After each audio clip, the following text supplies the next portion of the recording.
Pitch Anything by Oren Klaff. You walk into a room, sit down across from decision makers, and within minutes, they've already judged you. Before you can even get into the details of your pitch, they've categorized you as someone they'll listen to, or someone they won't. Your ideas, no matter how brilliant, mean nothing if you can't control the frame. This is the brutal reality of high-stakes pitching. Oren Klaff spent years refining the ability to seize attention, dominate the room, and control the way people perceive his ideas. His methodology isn't about manipulation, it's about understanding the psychology of decision-making. When you pitch, you're not exchanging information, you're engaging in a battle of perception, status, and narrative control. If you don't control the frame, someone else will.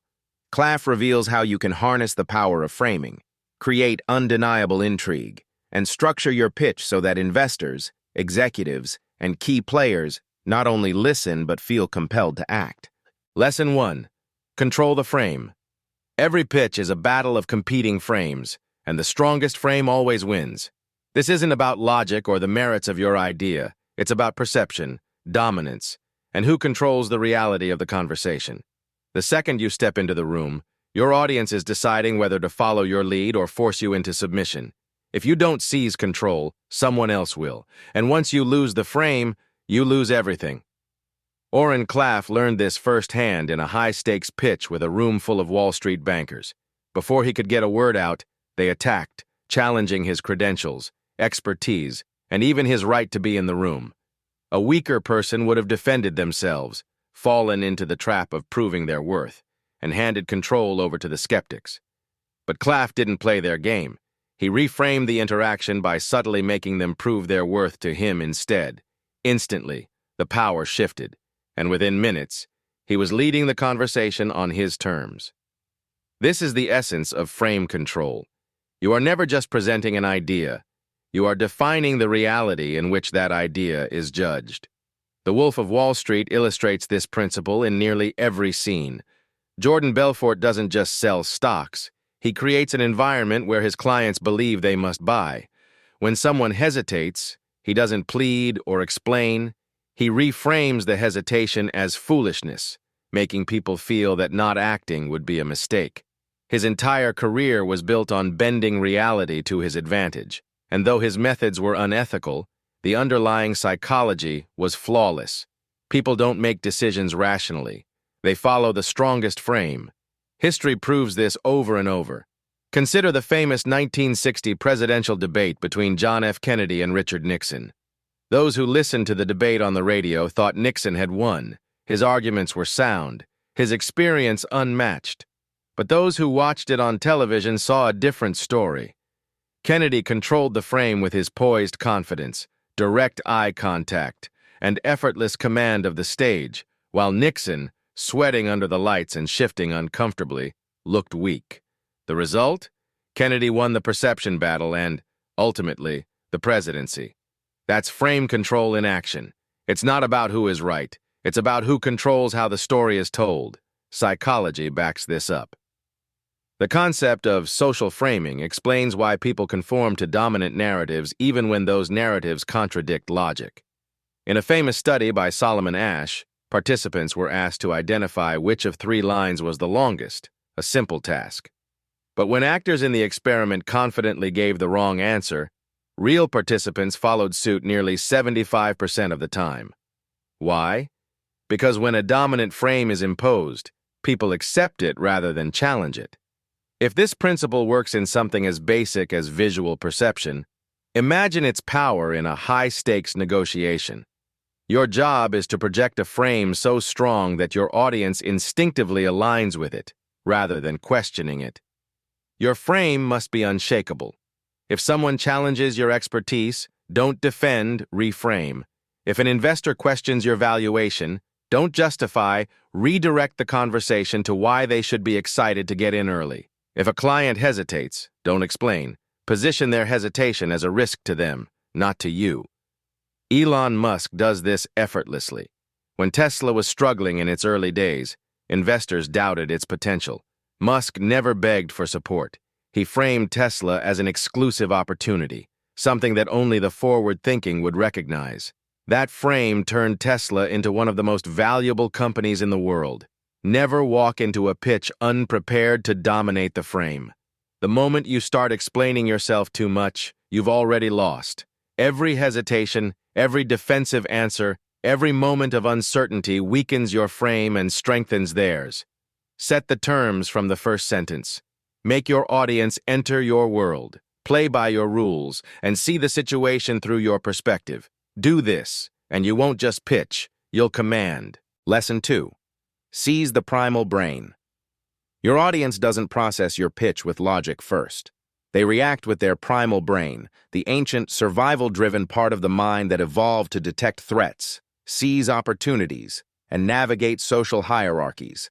If your message doesn't trigger an instinctive response, it won't matter how rational, detailed, or innovative your pitch is. People won't engage, they won't act, and they certainly won't invest.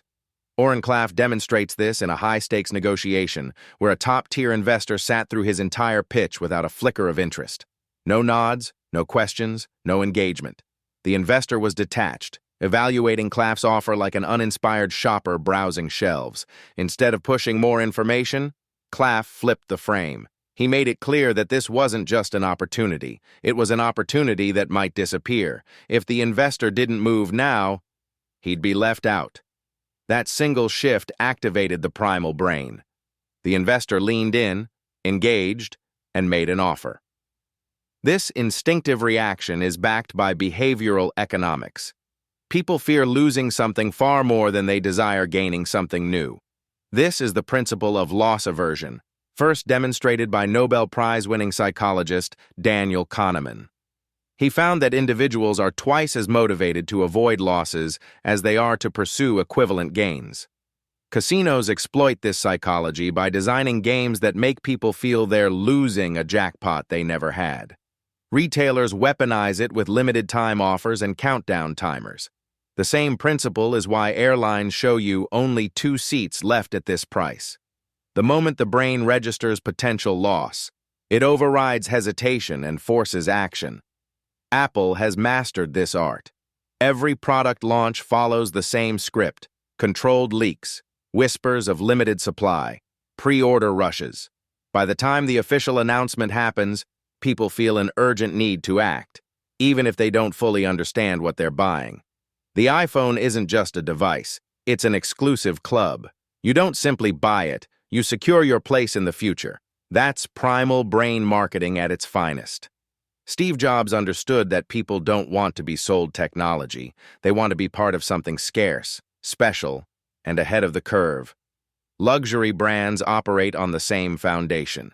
Hermes doesn't flood the market with Birkin bags. They make them difficult to obtain. Buyers must establish a purchase history, build a relationship with sales associates, and prove themselves worthy. The result? People fight for the chance to spend tens of thousands on a purse. It's not about function, it's about social status, exclusivity, and the fear of being left out. The moment you position your offer as rare, time-sensitive, or accessible only to a select few, you activate the deep-seated psychological drivers that push people to act. Historical events reveal the same truth. The California gold rush of 1849 wasn't just about gold. It was about the fear of missing out.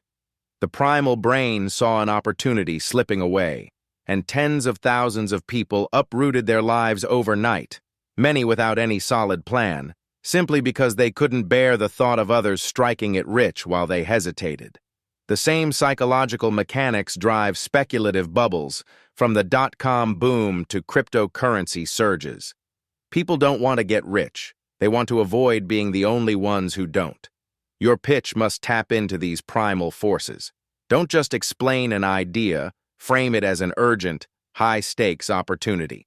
Make people feel that hesitation equals loss, that inaction means being left behind. Instead of saying, "Here's what I have to offer," make them ask, "How do I make sure I don't miss this?" Trigger the instincts that have been hardwired into the human brain for thousands of years. Do that, and you'll control the pitch before logic even enters the conversation. Lesson 3. Keep it high status. The moment you appear lower status in a pitch, you've lost control of the room. Investors, decision-makers, and high-level executives instinctively reject desperation. It's not just a matter of confidence, it's about status dynamics. Humans have evolved to assess power in every social interaction. When you signal that you need something too much, people assume you must not be worth much. Oren Klaff describes a meeting where a founder, despite having a solid business idea, sabotaged his own pitch. He over-explained, answered every question with excessive detail, and constantly sought validation. The investors smelled blood in the water. By the end, they weren't interested in funding him. They were uninterested, period. His eagerness had lowered his status, making him seem replaceable. Contrast this with another founder who walked into a pitch with a different energy. He was calm, direct, and made it clear he wasn't hunting for investment. He was choosing partners. His message was simple. This train is leaving the station, and I'm only taking the right people with me. He dictated the terms, maintained his authority, and controlled the pace of the conversation. The result? He closed the deal on his terms. This is how high-status individuals operate. They don't beg. They don't over-explain. They position themselves as valuable, and others naturally respond by wanting to be part of what they're building. Look at how the world's most powerful athletes negotiate contracts. LeBron James doesn't chase teams, teams chase him. When he became a free agent in 2010, he didn't go door-to-door pleading for offers. He created The Decision, a live TV event where teams had to pitch him on why he should choose them. The power dynamic was unmistakable. Instead of being one of many athletes begging for a contract, he made franchises compete for his attention. That's high-status positioning in action. It's not arrogance, it's control. This principle applies in every domain. The most desirable luxury brands don't flood the market. They create exclusivity. Ferrari doesn't allow just anyone to buy its limited edition cars. You have to be invited. High-end watch brands like Patek Philippe and Audemars Piguet make customers wait months or years before they can purchase certain models. The message is clear. You need us more than we need you. That's why people clamor to get in. Status is perception, and perception is everything. If you chase too hard, you devalue yourself. If you signal exclusivity, you increase demand. The greatest leaders, from Steve Jobs to Warren Buffett, never appear desperate for anything. Jobs didn't plead for customers to buy Apple products. He made them feel privileged to own one. Buffett doesn't pitch Berkshire Hathaway stock to investors. He lets them come to him. When you pitch, you must adopt the same mindset. You're not asking for permission. You're offering an opportunity. If they don't see it, someone else will. Control the room. Control the terms. Let the right people lean in. Lesson 4. Use intrigue, not information. People don't engage with raw data. They don't make decisions based on logic alone. They act when they're intrigued, emotionally invested, and compelled to find out what happens next. If you overload your pitch with information, you drown your audience in details they won't remember. Oren Klaff made this mistake in a financial pitch, where he laid out every fact, every number, every technical insight, only to be met with blank stares. He was losing them. Then, he shifted his approach. Instead of explaining the details, he told a story about an underdog company on the brink of something massive. Suddenly, everyone paid attention. The same numbers, the same business case, but framed as a narrative, not a data dump. This is how the human brain is wired. Neuroscientists have confirmed that people don't retain numbers, charts, or spreadsheets, but they do remember stories. A famous study by Stanford professor Chip Heath proved this. Students were asked to give 1-minute persuasive pitches. Some relied on statistics, while others used stories. When tested later, 63% of listeners remembered the stories. Only 5% remembered a single statistic. That's a massive gap. If your pitch feels like an Excel report, you've already lost. The most powerful brands don't just sell products, they tell stories. Tesla doesn't market itself as a car company. It frames itself as the future of transportation. Nike doesn't sell shoes. It sells the idea of overcoming odds and pushing limits, embodied in campaigns like Just Do It.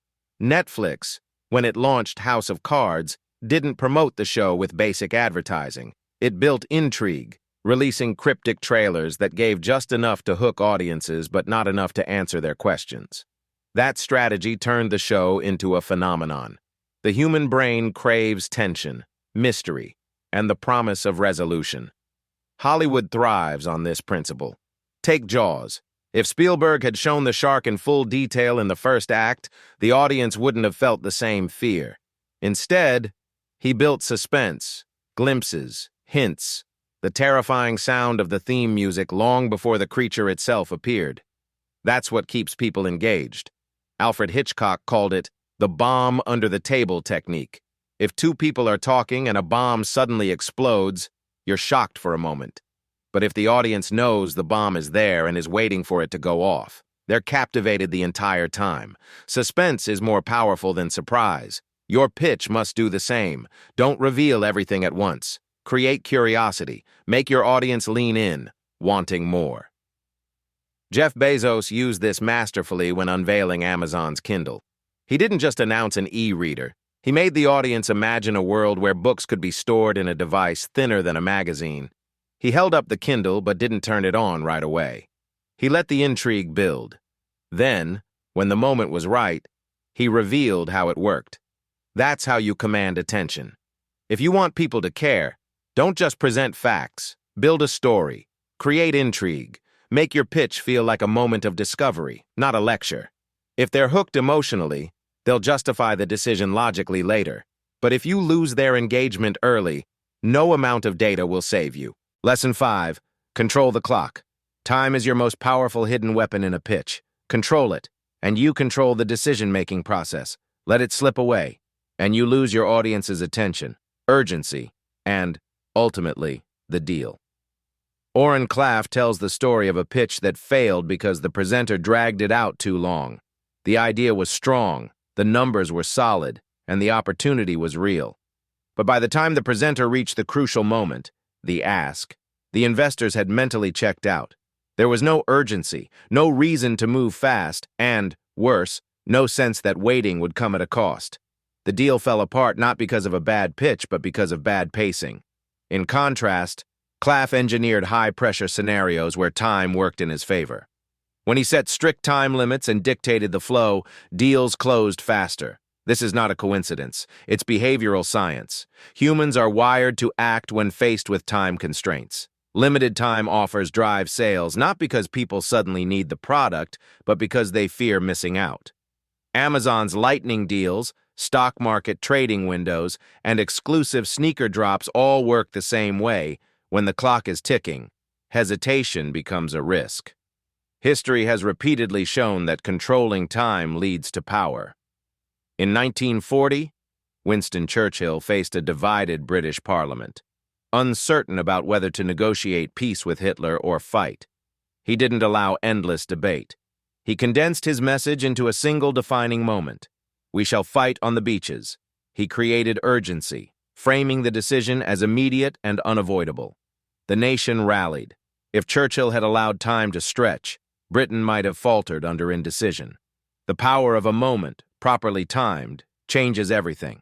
Scarcity is psychological pressure, and time is the ultimate scarcity. Tesla doesn't just release a car, it announces limited early reservations. This forces people to act before they even see the product in action. Beyoncé doesn't just drop an album, she surprises the world with sudden releases, creating a listen now or be left behind effect. Even the NBA trade deadline creates a frenzy, forcing teams to make massive financial decisions in hours that they hesitated over for months. The reality is, without a deadline, people wait. When people wait, they don't act. And when they don't act, you lose. Your pitch must include time pressure. Start strong, dictate the pace, set constraints that make the decision feel urgent. If you give your audience unlimited time to decide, they won't decide at all. Frame the moment as fleeting, as something that will slip away if they hesitate. The second they feel the clock ticking, they engage. And once they engage, they act. Lesson 6. Flip the script. Power in negotiation isn't about having the best offer. It's about making others want your offer before you even present it. The biggest mistake you can make in a pitch is positioning yourself as the one seeking approval. When you chase, people pull away. When you make them chase you, they lean in. Oren Klaff once entered a pitch meeting with several investors at the table. Instead of sitting back and answering questions, hoping for their interest, he flipped the script. "I'm only taking on one investor," he said, "and I have 3 others in play. Why should I choose you?" The energy in the room shifted instantly. Suddenly, the investors weren't evaluating him. He was evaluating them. This is the essence of power in negotiation. The Godfather mastered this. Don Corleone never asked for favors. He offered rare opportunities. His most famous line, "I'm going to make him an offer he can't refuse," wasn't just a threat. It was a display of dominance. He controlled the terms, and others had to accept them. That's what flipping the script looks like. The second you create the perception that you are the one selecting them, not the other way around, you take control of the frame. History shows that those who dictate the terms win. In 1962, when John F. Kennedy faced Soviet leader Nikita Khrushchev in the Cuban Missile Crisis, he didn't plead for a resolution. He controlled the situation by framing the U.S. response as inevitable. "Any missile launched from Cuba will be regarded as an attack by the Soviet Union on the United States," he declared. He forced Khrushchev into a position where backing down became the only option. The situation was tense, but Kennedy's refusal to be the one seeking compromise gave him the upper hand. Business icons use this strategy constantly. When Steve Jobs returned to Apple in the late 90s, the company was on the brink of collapse.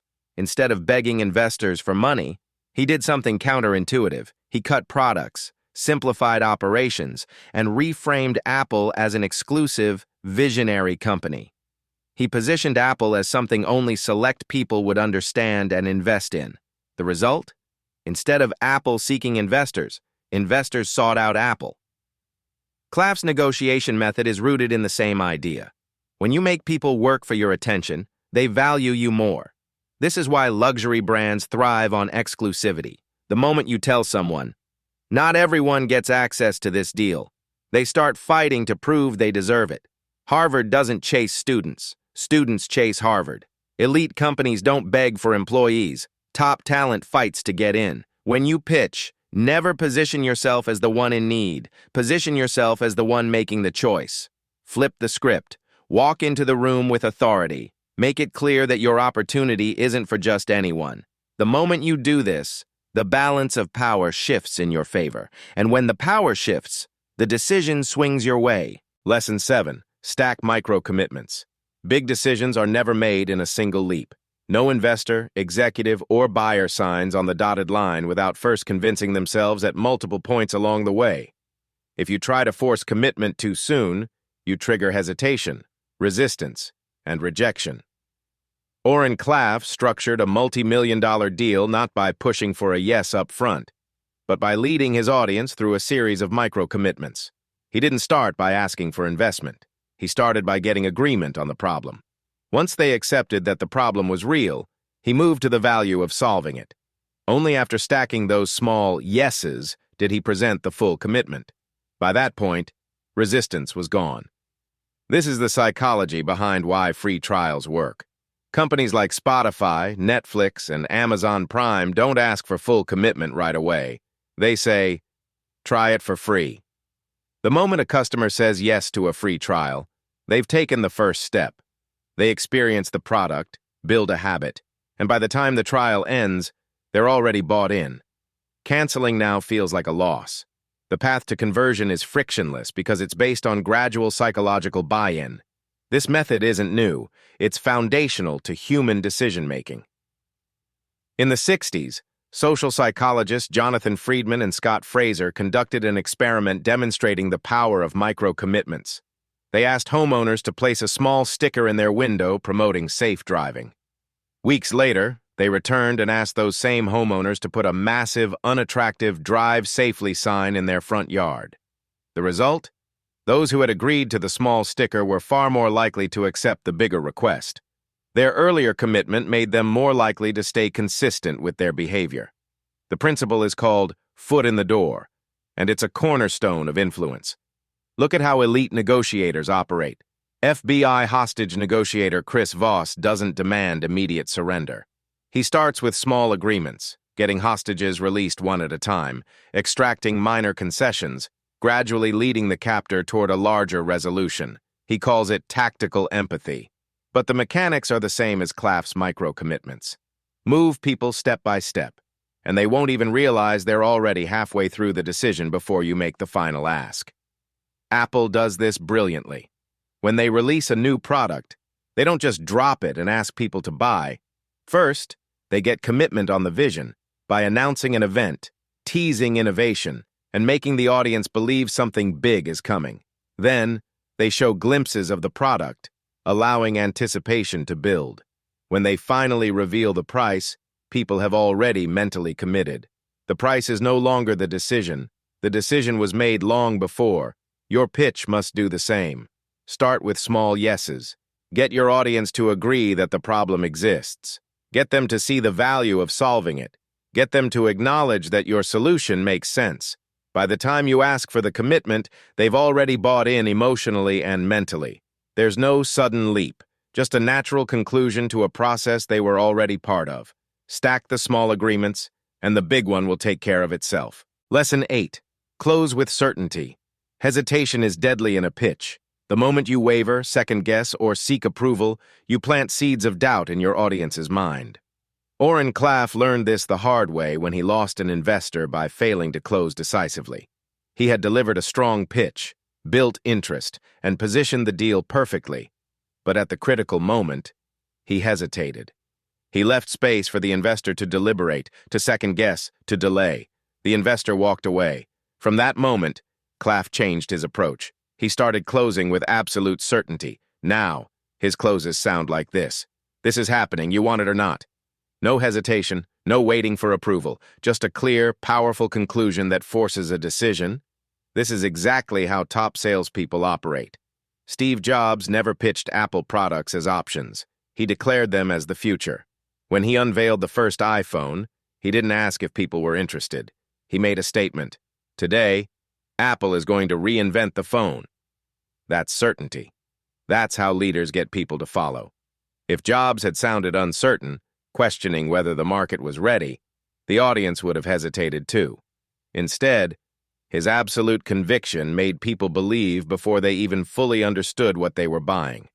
The same principle applies in politics, law, and military leadership. Abraham Lincoln didn't say, "I think we should issue the Emancipation Proclamation."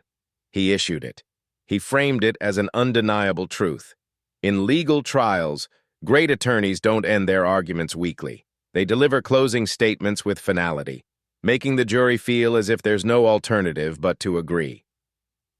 When Franklin D. Roosevelt addressed the nation after Pearl Harbor, he didn't express doubt. He declared, "Yesterday, December the 7th, 1941, a date which will live in infamy." His certainty shaped the public's response. The psychology is simple. People mirror the confidence they see. When a leader projects certainty, the audience feels safe in following. When a speaker hesitates, the audience senses doubt and backs away. This is why top real estate agents never end a showing by asking, "What do you think?"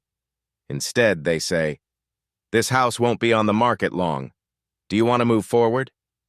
The framing forces a decision. Closing is about decisiveness. Think of poker. The best players don't fumble over their bets. They push chips forward with conviction. Indecision signals weakness, and weakness is exploited. In negotiations, the same rule applies. When you pitch, assume the deal is happening. Assume the sale. Assume agreement. People follow certainty. Your pitch must end with finality. No trailing off, no long-winded explanations, no permission-seeking. Close like a leader. Declare what's happening. Make the decision binary, yes or no. When you exude certainty, your audience absorbs it. When they absorb it, they act. And when they act, you win. Conclusion. Pitching isn't about dumping information. It's about seizing attention, controlling the frame, and leading your audience to a decision. If you don't master these principles, someone else will dominate the room and take control of the deal. The best pitchers don't just persuade, they make their audience feel like they have no choice but to say yes. Klaff's framework isn't just about selling, it's about mastering the psychology of influence. If you want to go deeper into these strategies, read the original book, The End.